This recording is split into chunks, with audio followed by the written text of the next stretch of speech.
Assalamualaikum, welcome back to my channel Catur. Oke teman-teman, untuk hari ini aku bakal kupas tuntas ciri-ciri akun online shop penipu dan apa sih yang harus kita lakukan kalau misalkan kita udah terlanjur ketipu belanja online gitu. Jadi misalkan kalian itu udah terlanjur belanja online terus ternyata kena tipu. Nah, gimana caranya biar uang kalian bisa balik lagi? Oke, tonton videonya sampai akhir, jangan di skip biar kalian paham bener dengan ciri-ciri dan juga apa yang harus kalian lakukan di sini ya. Dan buat yang belum tekan tombol subscribe-nya, silahkan ditekan dulu tombol subscribe di bawah ini biar kalian tetap mendapatkan update informasi seputar bisnis online terbaru berikutnya dari aku. Dan buat yang pengen request juga, misalkan next konten pengen dibuatin konten apa kayak gitu ya, silahkan bisa tulis di kolom komentar di bawah ini. Nanti seperti biasa untuk request terbanyaknya bakal aku buatin konten video kayak gini juga. Oke, langsung aja kita akan menuju ke topik pembahasan kita ya. Oke teman-teman, jadi sebenarnya ya aku bikin konten ini tuh karena kemarin sempat ada subscriber aku yang DM di Instagram. Jadi dia itu kena tipu belanja online dan gak tanggung-tanggung, ketipunya tuh 800.000 gitu. Jadi historinya dia itu udah transfer ke rekening si penipu itu. Abis dia transfer itu barang gak dikirim-kirim, nomornya sih gak juga dikasih. Beberapa hari kemudian Instagram dia tuh diblokir gitu. Jadi intinya dia tuh nggak bisa lihat Instagramnya si penipu itu kayak gitu. Akhirnya dia bingung gitu mau ngapain. Akhirnya dia DM Instagram aku gitu. Dan aku baca ini ya, ini adalah bukti DM-nya si subscriber aku tadi itu kayak gini. Mohon maaf, curhat kesedihan. Siapa tahu berkenan untuk menyampaikan pesan saya di Instagram kepada toko bla bla bla. Oke teman-teman, untuk nama toko si penipu ini aku blur ya, karena ini untuk kelayakan tayang di channel YouTube aku kayak gitu ya. Jadi aku blur ini tuh. Sebenarnya mungkin kalian berpikiran, Kak, kenapa sih di blur? Kasih tahu aja lah biar kita juga tahu bahwa ini toko penipu, biar kita juga ikut hati-hati. Sorry teman-teman ya, aku harus memenuhi syarat dan kebijakan juga gitu ya. Jadi ini aku blur aja, tapi nanti aku bakal kasih tahu cara-caranya biar tahu si toko penipu tuh kayak gimana kayak gitu ya. Oke. Jadi dia tuh kayak gini. Tanggal 14 order bunga anggrek 800.000. Sampai sekarang barangnya belum datang. Saya tidak bisa lagi membuka lagi toko tersebut lewat WA, tidak aktif. Saya sering nonton Shopee haul-nya Mbak Ayu di YouTube. Oke ya. Jadi setelah itu ya, aku tuh coba cek. Aku kan udah dikasih tahu nih nama tokonya. Jadi udah aku cek seperti di samping ini ya. Dia subscribernya itu udah 32,5 ribu gitu. Wow, udah banyak banget. Jadi ini benar-benar membuktikan bahwasanya subscriber banyak di Instagram itu nggak ngebuktiin kalau itu toko benar-benar real dan bisa dipercaya teman-teman ya. Karena zaman sekarang ini subscriber bisa dibeli, atau bisa jadi itu akun subscriber yang udah banyak dihack, dibajak sama dia, diganti nama akunnya kayak gitu. Pokoknya banyak banget cara-cara si penipu di luar sana itu untuk lebih meyakinkan kita para si customer gitu ya. Dan ini aku cek, ini toko udah aku cek, ternyata dia itu udah 18 kali ganti nama akun gitu loh semenjak tahun 2018. Semenjak 17 Mei 2018 sampai dengan 2020 sekarang, dia itu udah 18 kali ganti akun, nama akunnya. Oke, di sini buktinya ya. Oke. Hampir setiap bulannya nih, dia hampir setiap bulannya ganti nama akunnya. Apa-apa aja ini, pokoknya udah diganti sama dia. 22 April 2018 diganti, padahal Maretnya habis diganti. Bulan Maret aja ada 2 kali diganti sama dia. Bulan Februari 2019 diganti 2 kali, Januari diganti. Dia tiap bulan pokoknya ganti nama akun kayak gitu. Oke, 2020 ini dia juga Januari ganti, Februari ganti. Jadi bener-bener tiap bulannya dia tuh ganti nama akun gitu. Ini bener-bener mencurigakan banget menurut aku ya. So, apa yang harus dilakukan kalau misalkan kalian udah seperti subscriber aku tadi, udah terlanjur ketipu belanja online, uang 800.000 lenyap sesaat gitu aja kayak gitu. Dan apa sih yang harus dilakukan untuk selanjutnya? Nah, jadi gini teman-teman ya, yang harus kita lakukan pertama kali seperti yang udah aku kasih solusi sama si subscriber aku tadi. Yang pertama kali harus kalian lakukan yaitu kalian harus lapor. Jadi ada 3 situs lapor ya. Yang pertama itu ada kredibel.co.id, kemudian yang kedua itu ada lapor.go.id, yang ketiga ada cekrekening.id. Nanti untuk linknya aku taruh di description box, silahkan nanti kalian bisa cek di situ ya. Nah, di situ sendiri ada 2 menu. Jadi menunya itu ada menu cek rekening sama menu melaporkan kayak gitu. Nah, untuk cek rekening ini adalah antisipasi. Jadi kalau misalkan kalian terpaksa belanja online di Instagram ataupun di situs-situs apa kayak gitu, terus kalian kurang yakin sama si penjual kalian nih. Jadi setelah kalian bernegosiasi gitu kan ya, biasanya kalian kan langsung akan dikasih nomor rekeningnya dia, suruh transfer uang sebesar sekian kayak gitu ke nomor rekeningnya dia kayak gitu ya. Nah, kalian bisa silakan cek nomor rekening si penjual kalian itu tadi di sini. Jadi nanti kalau misalkan si penjual tadi itu emang bener penipu, dia itu ada di sini. Jadi ada beberapa orang yang udah melaporkan kayak gitu ya. Misalkan 3 orang sudah melaporkan, 5 orang melaporkan, 10 orang melaporkan, atau 1 orang melaporkan. Jadi di situ historinya jelas bahwa rekening tersebut itu rekening nggak jelas, alias udah pernah ada yang kena tipu. Tapi kalau misalkan rekening tersebut bersih, nggak ada yang pernah melaporkan, itu mungkin bisa jadi kalian boleh nggak was-was kayak gitu ya. Cuman nggak jadi kemungkinan juga bahwa rekening tersebut benar-benar bersih, karena bisa jadi kalian adalah yang pertama kali bakal dimangsa sama dia. Jadi harus tetap hati-hati juga kayak gitu ya. Nah, kemudian untuk menu yang kedua itu ada menu laporkan penipuan. Jadi misalkan nih kalian udah terlanjur ketipu, kalian bisa ngelaporin di situ. Kalian nanti disuruh ngisi-ngisi data-datanya di situ. Jadi kalian bisa melaporkan secara online ke salah satu situs tersebut ya. Jadi dari ketiga tadi kalian bisa milih salah satunya kayak gitu ya. Cuman biasanya kalau misalkan lewat situs internet itu prosesnya agak lumayan lama, karena mereka pun pasti juga ngelayanin banyak orang juga gitu ya. Jadi kemarin si subscriber aku itu aku saranin buat langsung datang ke banknya. Misalkan dari ketiga situs tadi belum ada jawaban atau jawabannya lama kayak gitu, nggak fast respon gitu. Jadi untuk fast responnya kalian bisa silakan lapor ke bank ya. Dan untuk banknya tersebut itu adalah bank kalian tersendiri, bukan bank penipu. Jadi nomor rekening yang kalian pakai buat transfer uang ke si penipu tadi ya. Oke, ini ceritanya kalian udah terlanjur ketipu nih ya. Terus tadi udah ngelapor ke salah satu dari 3 situs tadi, cuman belum ada respon juga. Jadi masih belum ada kejelasan.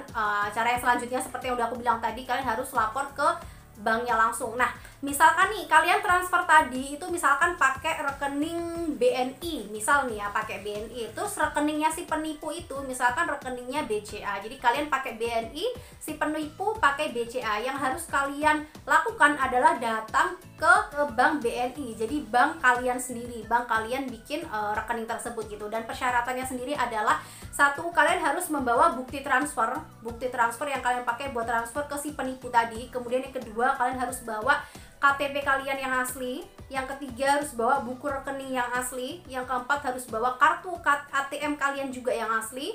Kemudian yang kelima, harus membawa bukti percakapan kalian dengan si penipu. Jadi kalau misalkan transaksinya kemarin itu lewat DM Instagram atau lewat WhatsApp, itu kalian juga harus bawa. Jadi nanti di sana kalian itu disuruh menceritakan kronologi kejadiannya seperti apa kayak gitu. Kemudian nanti di sana biasanya kalian suruh buat laporan ya. Jadi semacam suruh nulis di sebuah kertas gitu, kertas laporan gitu.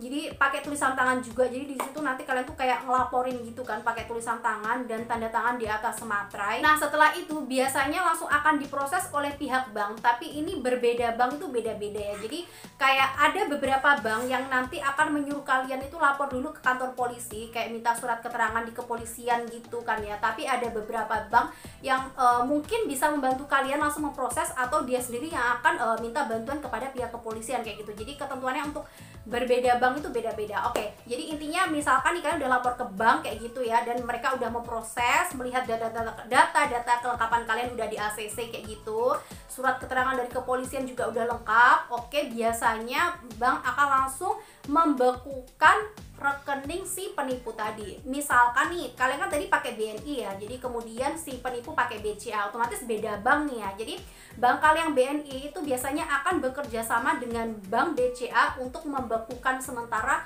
rekening si penipu tadi. Nah, selanjutnya otomatis si penipu tadi nggak bisa dong narik duit dari si BCA-nya dia tadi itu. Dia pun juga nggak bisa nipu orang lagi pakai rekening dia BCA itu kayak gitu-gitu kan. Otomatis dia akan langsung datang ke bank untuk memproses rekening dia, kenapa kok kayak ada bermasalah gitu, nggak bisa dipakai kayak gitu-gitu kan ya. Nah, biasanya nanti oleh si BCA ini langsung akan diproses. Jadi disinilah si penipu tadi disuruh ngebalikin uang kalian kayak gitu ya. Dan mungkin kalau misalkan si penipu tadi nggak mau ngebalikin ya, otomatis si pihak bank akan meminta dari pihak kepolisian untuk memproses lagi kayak gitu. Jadi alurnya tuh seperti itu kira-kira teman-teman ya. Nah ini sebenarnya saran juga buat teman-teman, sekali lagi ya, kalau misalkan kalian belanja online itu selalu ya di video-video sebelumnya tuh pasti aku kasih saran. Jadi kalau misalkan kalian belanja online, kalau bisa jangan lewat Instagram ya, jangan lewat Facebook, jangan lewat WA ya teman-teman, harus lewat marketplace aja biar aman. Aku selalu bilang kayak gitu ya. Makanya di Red Card endorse aku sendiri pribadi pun itu juga aku kasih keterangan. Jadi siapa yang mau endorse aku itu aku wajibkan dia itu punya salah satu akun resmi di marketplace, entah itu Shopee, bisa Bukalapak, bisa Lazada, bisa Tokopedia, Blibli.com, apa aja yang penting di marketplace. Aku selalu mewajibkan itu gitu kan ya. Tujuannya adalah demi kebaikan kalian semua gitu loh, demi kebaikan para subscriber aku, biar kalian tuh ya nggak kayak gini, nggak kena tipu kayak gini gitu kan ya. Nah di sini teman-teman ya, aku bakal ngasih tahu juga gimana sih ciri-cirinya akun online shop penipu itu. Jadi biar kalian juga lebih bisa waspada dan berhati-hati lagi.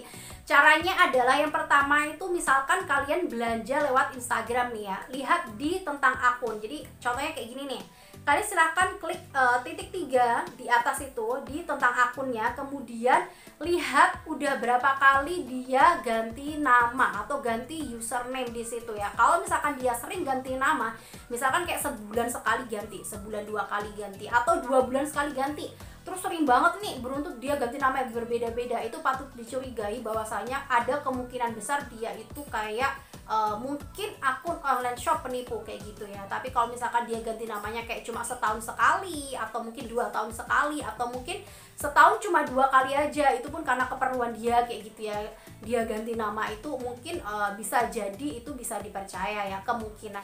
Oke, next yang kedua yaitu biasanya komentarnya dibatasin ya. Nah buat orang-orang yang para jualan atau para seller itu sebenarnya kalau misalkan mereka komentarnya dibatasin alias kita nggak bisa nulis komentar di situ, itu benar-benar patut dicurigain gitu ya. Kalau misalkan itu akunnya si artis kayak gitu ya, terus kita nggak bisa nulis komentar di situ, itu oke lah, bisa jadi mungkin banyak haters yang komentar-komentar pedes sama dia kayak gitu ya. Cuman kalau misalkan itu akun online shop terus kita nggak bisa nulis komentar di situ, itu bener-bener patut dicurigain banget, karena bisa jadi dia udah nipu orang berkali-kali. Jadi orang yang mau jelek-jelekin toko dia, bukan jelek-jelekin sih ya, orang yang mau komplain ke dia, mana uangku kayak gitu, itu nggak bisa nulis gitu, nggak bisa dilihat oleh publik gitu loh. Jadi bener-bener patut dicurigain kalau misalkan dia komentarnya dibatasin. Nah untuk cara yang ketiga yaitu minta akun marketplace sama dia. Jadi kalau misalkan nih kalian itu lihat di Instagram ada iklan jalan jualan baju tidur bagus banget nih ya, terus followersnya dia juga udah banyak gitu ya, kalian udah cek di situ akunnya dia itu jarang ganti nama, terus komentarnya juga nggak dibatasin sama dia, oke ya, kalian minta akun marketplace sama dia gitu. Jadi tanya sama dia, jualan nggak sih di marketplace, misalkan Shopee, Tokopedia, Lazada, Bukalapak kayak gitu ya. Tanya sama dia, kalau misalkan dia punya, oke, mending kalian beli lewat situ saja. Tapi kalau misalkan dia nggak punya marketplace, nah itu kalian harus berhati-hati lagi ya. Cuman nggak semua orang yang jualan di Instagram itu kalau misalkan nggak punya marketplace, nggak semuanya itu penipu, karena ada beberapa para seller-seller pemula itu yang mungkin belum bisa buka lapak di marketplace ya. Jadi dia tuh belum tahu gimana sih caranya buka toko di Shopee, Lazada, Bukalapak, akhirnya dia jualannya di Instagram kayak gitu ya. Nah kalau misalkan memang kayak gitu, aku saranin sama teman-teman mending beli sama orang yang udah kalian kenal. Jadi misalkan yang jual di Instagram tuh kayak teman SMP kalian, atau teman SMA, atau mungkin tetangga kalian, atau saudara kalian, atau kalian punya kenalan yang memang kenal deket sama si ownernya yang jualan di Instagram itu kayak gitu. Kalau misalkan kalian emang nggak kenal sama si pemilik toko atau pemilik Instagram tersebut, mending aku saranin nggak usah, daripada kejadiannya kayak subscriber aku tadi, uang 800.000 minyak begitu aja kayak gitu ya. Nah kemudian yang keempat yaitu tentang testimoni. Jadi testimoni di Instagram itu jangan sepenuhnya dipercaya teman-teman ya. Kalau misalkan akun Instagramnya dia itu resmi, sudah terverifikasi alias udah ada centang birunya, itu oke lah, bisa dipercaya. Tapi kalau misalkan akun Instagramnya dia itu banyak testimoni, itu bisa jadi testimoninya itu beneran real, bisa jadi juga itu testimoni itu curian. Jadi punya orang di screenshot sama dia, diedit lagi, itu bisa jadi. Karena sekarang ini banyak banget para seller-seller yang nyuri testimoni di Instagram. Itu kan banyak banget yang dipajang nih, kan gampang aja caranya kan, cuma tinggal screenshot, edit posting, screenshot posting, kayak gitu aja gitu kan. Jadi testimoni banyak itu jangan gampang dipercaya kalau itu bener-bener real gitu teman-teman ya. Kalian pokoknya intinya harus lebih berhati-hati lagi. Next, untuk yang selanjutnya yaitu kenapa sih kok aku sering bilang sama teman-teman para seller di sini atau para teman-teman yang lagi nonton video aku di channel YouTube aku ini bahwa harus belanja di marketplace. Apa sih alasannya kok harus belanja di marketplace? Alasannya adalah teman-teman ya, kalau misalkan kalian belanja di marketplace, dana kalian itu masih ditahan, atau intinya si marketplace tersebut itu bakal ngegaransi uang kalian balik kalau barang nggak kalian terima. Jadi prosesnya kayak gini nih ya, misalkan kalian udah belanja di marketplace, contoh aja di Shopee ya.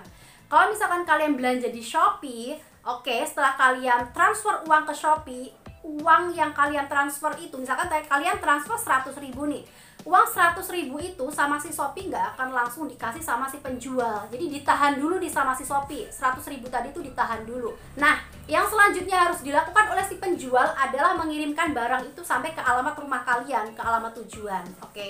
Kalau misalkan barang itu udah dikirim, udah sampai, kalian udah klik terima pesanan kayak gitu, otomatis uang 100.000 tadi akan dikirim ke si penjual tadi. Nih, uang lo 100.000 nih dari si pembeli tadi gitu kan ya. Jadi uang 100.000 yang udah ditahan sama si Shopee itu akan ditransfer ke si penjual. Tapi sebaliknya juga, kalau misalkan si penjual tadi tuh mau nipu kalian, jadi barang nggak dikirim-kirim nih, udah berhari-hari nggak dikirim sama dia, otomatis sama si Shopee uangnya bakal dibalikin lagi ke kalian. Jadi uang yang kalian transfer itu, misalkan si penjual tadi mau coba menipu kalian tuh nggak akan bisa, karena uang yang ditahan oleh si Shopee ini bakal dibalikin ke kalian lagi. Nih uangnya 100.000 dibalikin ke kalian. Jadi bener-bener aman banget kalau belanja di marketplace.